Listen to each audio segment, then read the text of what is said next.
Day 4 with Dentures. Hey guys, it's Rob. Just wanted to give you a quick update on how things are progressing with my transformation, so to speak. Today is day 4. Things are really going good. Down to maybe one painkiller a day, a couple of ibuprofen, that's about it. The plate is starting to get a little bit loose as the swelling has gone down, but my speech has definitely improved, which is a good thing. I've just been talking non-stop just to get used to it. I haven't slept with them out because I know that my tongue would be,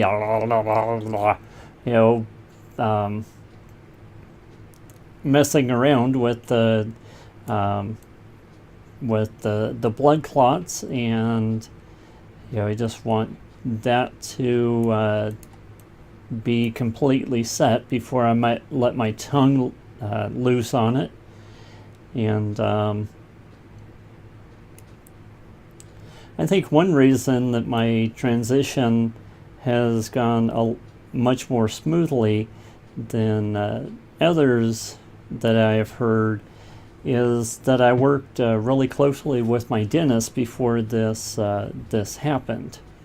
A lot of times people will, they know what it is that needs to be done, and they go into a place that specializes in dentures.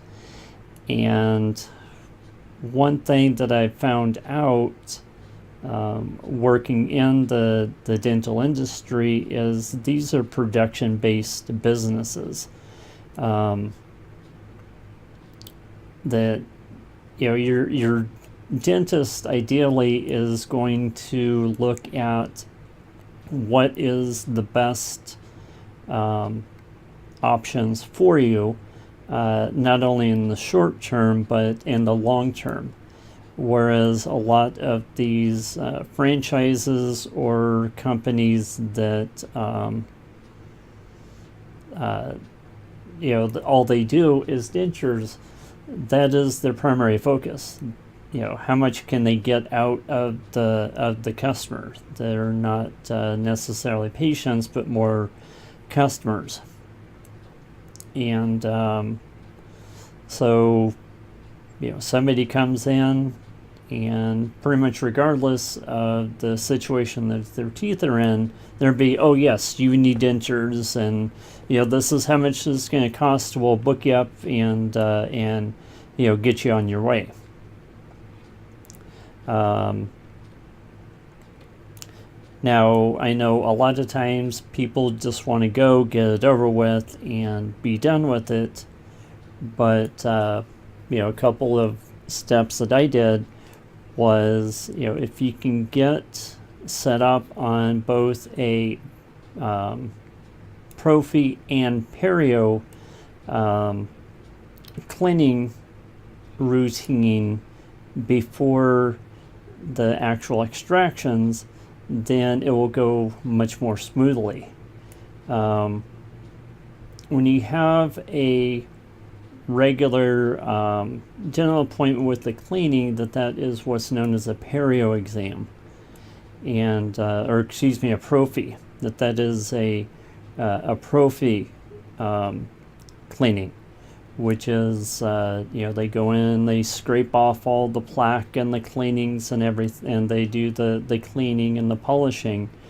And typically your insurance will cover 2 prophy exams per year.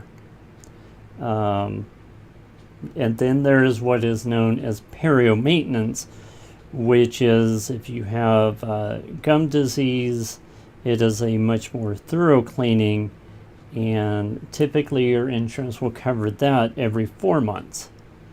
And a lot of times what they will do is that they will alternate, where you have a prophy exam, and then 4 months later you'll have a perio cleaning, and then you'll do a prophy, and then you'll do a perio, back and forth. And even though that it does take some time with the distances there, the transition to dentures is, or at least for the extractions, is much better, because of the fact that when you have your extractions after doing that routine, you don't have the infection, the gum disease infection that you're having to combat on top of the extractions. If you have the infection at the time of the extraction, then your body is working on both. It's working on both healing the extraction sites and also healing the infection that you have. So if you if you can eliminate that infection, the body can heal much more quickly, because it's only focusing on one thing. I'm not saying that I didn't have any infection, but it was much more minimal, and there's pretty much only one place up here where I know that I would have had to I was due for a root canal, and so there was infection up here, and also they extracted one down here that was a failed root canal. 4 days out, there's a little bit of discomfort there, but nothing different than having your wisdom teeth pulled or a regular root canal. So I think that there has helped my my healing. And ideally, if you can, depending on your insurance, set up a plan with your dentist, and even though the process might take a year, I'm not a fan of pain, so I would much rather have it the entire process take a little bit longer and have the transition go smoothly than just go get everything done and be in excruciating pain and taking the healing a lot longer. That's just my opinion. So the way that I did it was, let's see, in like January, I had a prophy exam, or a prophy cleaning, and then in March or April, I had a perio, and then in September, I had another prophy, and then in early December, I had another perio. So basically, I had 2 deep cleanings and 2 surface cleanings, and then on the 12th is when I had my extractions. And I don't have the greatest insurance. My insurance covers up to $1,500, and it covers 100% of maintenance. I think 80% of routine type of restorative oral surgery, things like that, and then 50% a major.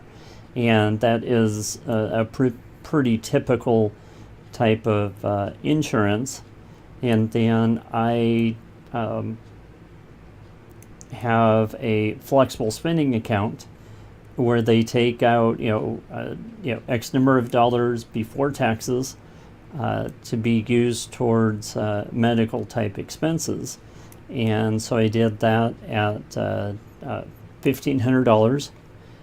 And so with that, when it after the the pro fee and the cleaning and everything, when it came time for the extractions and my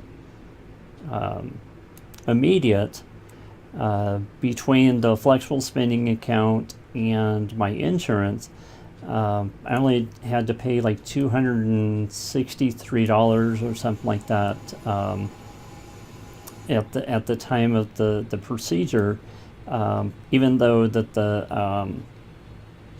the flexible spending account was taken out of my check. I didn't even really notice it, so it kind of felt like I only had to pay $263 out of pocket, which is nice. And then with getting this done in December, my benefits roll over in January, and so when the when the swelling is gone and the shrinkage, then I can use the rest of my dental benefits and possibly part of my flexible spending account for permanent. So that's just the way that I'm doing it. I hope this was helpful for you. I'm getting tired of oatmeal and pudding and ice cream, and just if you could leave down in the comments how you transitioned from that soft food and gradually built up into the more solid foods. I tried one of the ice creams that I got was mint chocolate chip, and I just tried biting down on one of the chocolate parts, and I bit down here, and sure enough, the back part like that, and if I wouldn't been careful, the whole plate would have fallen out. So if you would, leave a comment and let me know how you transition from the soft food to the harder foods. Talk to you later.